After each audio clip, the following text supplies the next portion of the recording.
శ్రీగురుభ్యో నమ. సదాశివసమారంభాం శంకరాచార్యమధ్యమాం అస్మదాచార్యపర్యంతాం వందే గురుపరంపరాం. ఒకరోజు బెంగాల్ నుండి కొంతమంది భగవాన్ రమణుల వారి దర్శనానికి వచ్చారు. ఇదివరకే వాళ్ళలో ఒకరు తమ బిడ్డని పోగొట్టుకొని ఉన్నారు.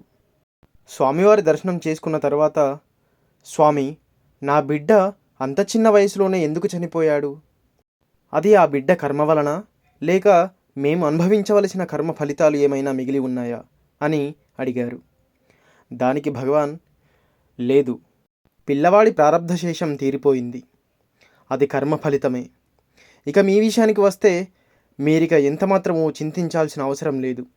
ఎందుకంటే ఈశ్వరుడు తాను ఇచ్చినవి తానే తిరిగి తీసుకుంటాడు కనుక అని బదులిచ్చారు. అయితే స్వామి, పిల్లవాడు జీవించి ఉండి అతనికన్నా పెద్దవాళ్ళు ఎవరైనా మరణించి ఉంటే ఎవరు ఎక్కువ పాపులు అని వచ్చిన భక్తులు మళ్ళీ అడిగారు భగవాన్ని. దానికి భగవాన్ సమాధానం ఏమీ చెప్పకుండా మౌనంగా ఎటో చూస్తున్నారు.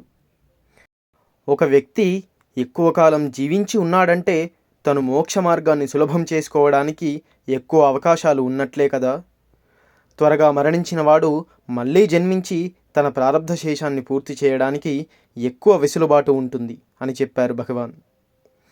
సుందరేష్ అయ్యర్ భగవాన్ భక్తుడు.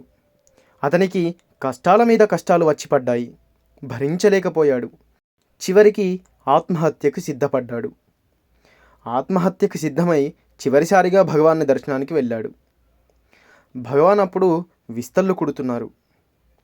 సుందరేష్ అయ్యర్ ఏమీ అడగకముందే, చూశారా, ఒక విస్తరు కుట్టాలంటే ఎంత కష్టమో. అడవికి వెళ్ళి ఆకులు తేవాలి, వాటిని ఎండబెట్టాలి, పుల్లలు తేవాలి, వాటిని సన్నగా చీల్చాలి, అప్పుడు ఈ ఆకులు ఒకదానికొకటి అంటుకునే విధంగా గుండ్రంగా కుట్టాలి. ఇంత శ్రమపడి కుట్టిన ఆకుని కూడా అవతల పారేయాల్సి వస్తుంది కదా. అందుచేత ఎందుకోసం ఇది కుట్టామో ఆ పని అయ్యే వరకు దీన్ని పారేయం. అంటే ఇందులో భోజనం చేసేంతవరకు దీనిని పారేయకుండా ఉంచుతాం అని అన్నారు భగవాన్. ఇందులో ఉన్న అంతరార్థాన్ని సుందరయ్యర్ గమనించి తన జీవితాన్ని తను చక్కదిద్దుకోగలిగారు. 100 ఏళ్ళు బ్రతికిన వాడు శుభం చూస్తాడు అంటారు కదా.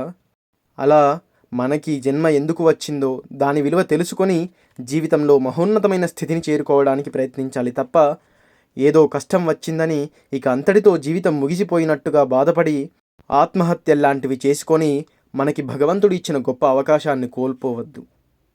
ఆత్మహత్య చేసుకోవడం కూడా మహాపాపం. ఆ పాపానికి మళ్ళీ జన్మించవలసిందే, జన్మించి ఆ పాపం యొక్క ఫలితాన్ని అనుభవించవలసిందే. అందుకే తొందరపడి నిర్ణయాలు తీసుకోవద్దు. సర్వం శ్రీ గురు దివ్యచరణారవిందార్పణమస్తు. స్వస్తి.